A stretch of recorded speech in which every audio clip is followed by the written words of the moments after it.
It's not just Lalu Prasad Yadav's family which is facing the heat of the new Benami laws. Income tax authorities have detected 400 Benami transactions across the country between November 2016, when the Act came into force, up till May this year. Timsi Jaipuria has the exclusive details. Timsi, tell us, does it seem there's a crackdown of sorts happening on Benami properties?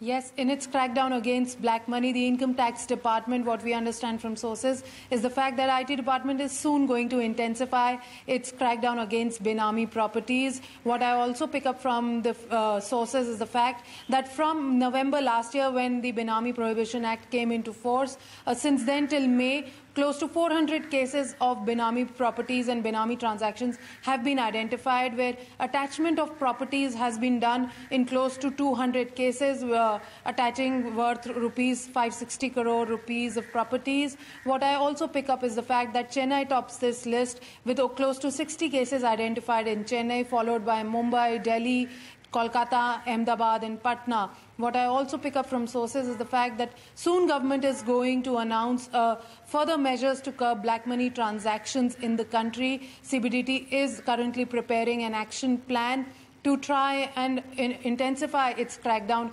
against not just black money but also against black money and tax evasion. What we also pick up from sources that it is soon going to further strengthen its department. Already, remember, 24 Benami prohibition units have been set up by CBDT across India, and there will be further strengthening of these units to try and break down the Benami properties and the Benami transaction activities which are taking place in the country. We'll keep you posted on it.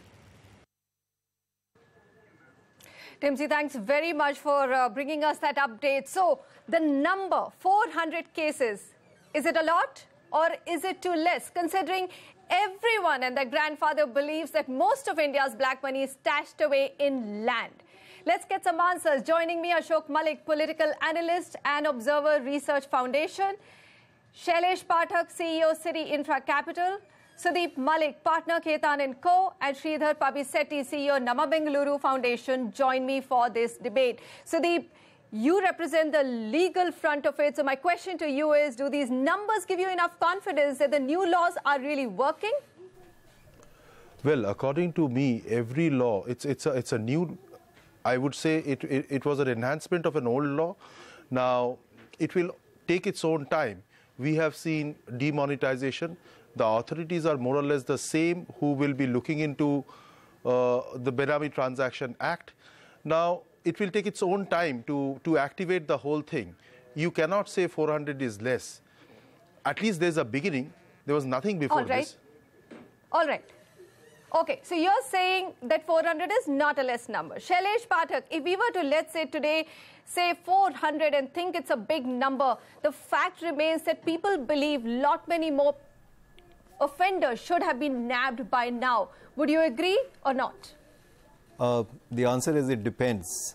Number one, as my colleague said, it is the Income Tax Department which is supposed to enforce the Act, and 24 officers have been notified. But the big challenge for those people is how to get information about Benami properties and what kind of reporting mechanisms can be developed. The amendment actually no longer talks only about land, it talks about every property, including shares, including bank deposits. So how does the income tax officer, you know, there are the initiating officer, the approving officer and the administrator, how do they get to know about Benami, number one? And number two, how do you speed up legal processes? So the flow chart is that you first attach, and then after adjudication, after the show cause notice of 90 days, you pass an order. And then you move into the imprisonment 1 to 7 years, and then the fine. So can we speed up the legal process? I think well begun is half done. Is 400 enough? I think within the limited period. Is the challenge, can we improve implementation? Most certainly, and I'll tell you how later. All right. Okay.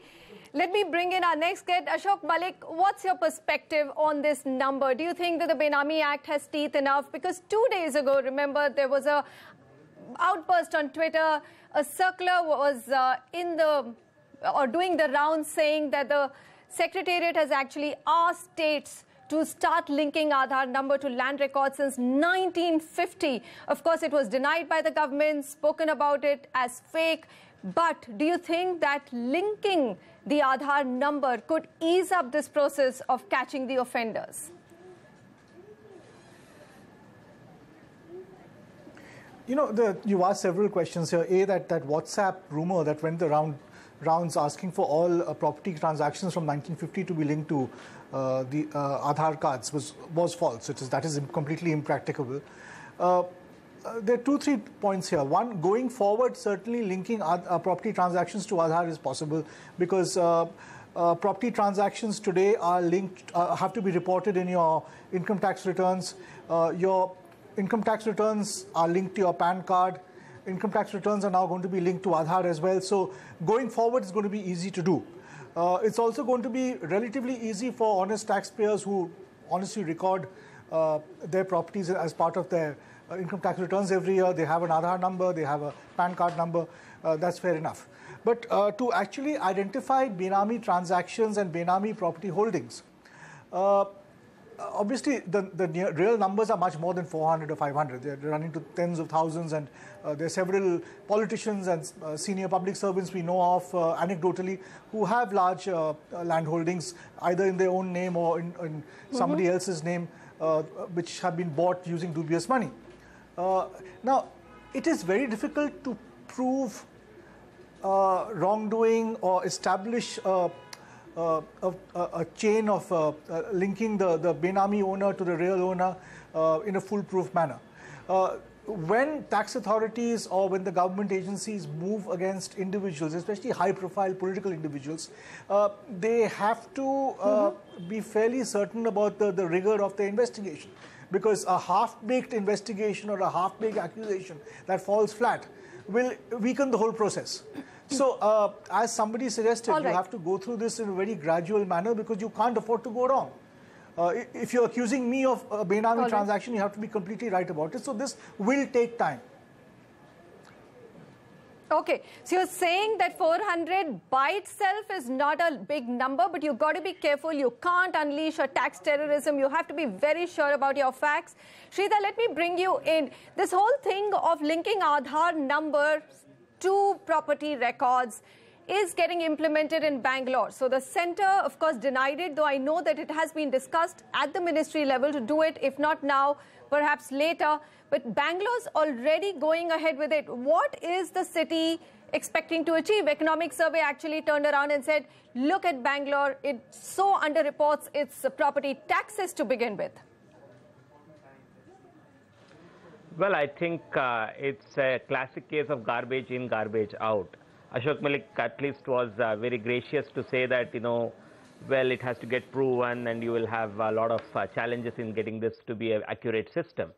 Let's begin by what is the learning that we have had at Namma Bengaluru Foundation over the last decade, trying to fight all kinds of corruption that's happening in the urban governance space. Firstly, the Government of Karnataka report has that 16 lakh acres of government land has been encroached by powerful and mighty across the state. And how much of this is in the urban centers is something that's a matter of detail that can be easily found out. And over the last 9 years, including the last 3-4 years where we have pursued this through a public interest litigation at the Karnataka High Court, the government has only been able to recover 1/8 of this, right? So this is public land that's being sold and resold through the process, and the government is unable to rein this in. Why does this happen? So it happens because of a very huge lacuna that happens in the property sale process. The right place to track Benami transactions is the sub-registrar's office, where I sell a property to you. When I sell a property to you, you don't even have ability to find out whether it is a property that the seller has or doesn't have, and these sales are happening. So you need to start there and make sure that every sale is where you start tracking and then go back and authenticate. If you go the other way around, as Shailesh observed, telling that the ability for you to trace through the different transactions, different modes, different banking systems, etc., your likelihood of achieving success of proving a Benami transaction is close to zero. But when you start from this place, that when a property is sold, Is the buyer genuine? Is the seller genuine? And is the land being sold genuine? That is the right place to begin with. And I don't see the government succeeding in this unless you start from this ground-up approach. Unless the authentication All right, so let me toss back to Shailesh. I'll come back to you, Sridhar. Shailesh, what do you make of what Sridhar has just said? He said, look, it's going to be very hard to pin down Benami transactions. So are we saying that it's only in the future that we can now start demanding a proper verification of the buyer and seller and then probably start booking? That's going to take forever. I mean, if they don't sell the property, then how do you even nab the offenders? So my friend Sridhar is making the right point. This is actually in vogue and in practice all over the country, that the deputy registrar or the sub-registrar, you go to sell a property, especially high-value property, is reported to the concerned income tax authority. So let's just step back and say, what is the prohibition of Benami property transaction? So PBPT, will it deter Benami in future? Most certainly. A lot of people who are crooks will try to avoid going the registrar way. How do you find out the earlier Benami properties, right? And here I'd suggest, public policy is better done using behavioral finance, a nudge for the Benami owner to do a distressed sale. And there I completely agree with you, Manisha. I think the idea about linking Aadhaar to property, Ashok observed this earlier, is eminently feasible in stages. Obviously not for all land records all over India, but where do you think the black money has been deployed? It has been deployed in the top 53 cities in India and the neighboring rural land parcels. So maybe you could begin with this concept in the first 20 smart cities, the lighthouse cities, and say that all property tax register entries shall be connected with Aadhaar. And the presumption will be that if you have linked it with Aadhaar, then you're okay. If you have not, that raises grounds for suspicion. So take an example, a Bhopal population of 20 lakhs will have, let's say, 4 lakh properties. If the income tax is going to look at each of those 4 lakh properties, they're not going to get anywhere. But if 95% properties are linked to Aadhaar and they only have to look at the balance remaining 5%, then you're getting traction. And the biggest nudge, the behavioral nudge will be that the Benami owners will, who have registered it for Raju Servant and Tommy Dog, they will start selling that property at distress sale. And I assume this will lead to a fall in prices of home and office and commercial, which is great for ease of doing business. That's music to everybody's ears, Shailesh. Music to every demonetization couldn't do it. I mean, despite the fact that Prime Minister on his Facebook page on the day of announcing demonetization said real estate prices should fall, it didn't happen. Well, Sudip, I'm going to come back to you. The Supreme Court still hasn't ruled in favor of making Aadhaar mandatory for every Indian. So that's still, ruling still awaited. Looking at that, do you think this example that's happening in Bangalore is legal? And do you also agree that linking Aadhaar could at least take away 95% of genuine cases and leave the IT authorities with 5 cases to examine? You see, as we have already discussed, there is a procedure of where high-value transactions in sub-registrar's office get reported to the IT authorities. What it will do is, what we understand is, individuals these days, it is easy for them to have multiple PAN. Now, if Aadhaar is used, then it will weed out the difficulty of this multiple plan or this game of multiple PAN. So that itself will help to regularize, and it can be corroborated with the evidence that is gathered from the sub-registrar's office, and it can then be used in a more efficient manner, and it will also reduce, troubling genuine transactions. So that in itself will be of great help. I think linking with Aadhaar will be a great step. And I don't think ultimately the Honorable Supreme Court will really uphold against ruling Aadhaar, because the contention is that it is an encroachment on privacy. But whenever you apply for visas of various countries, it does encroach upon your privacy. So if you are willing to do that, if you are willing to give up privacy, why not here? Okay, gentlemen, we're going to come back, take a quick short break. But, the big headline has been Lalu Prasad Yadav's family being questioned by IT authorities, 12 of their properties being attached by income tax. Now, the larger question here also is that Ashok Malik pointed out, are we nabbing the big political fish? Or is the Benami Act becoming a political tool? Now, look at the numbers. We will flash them again, but the cases which have been nabbed so far, they seem to be stacked more in states which are ruled by opposition. So that's a question we'll come back and ask.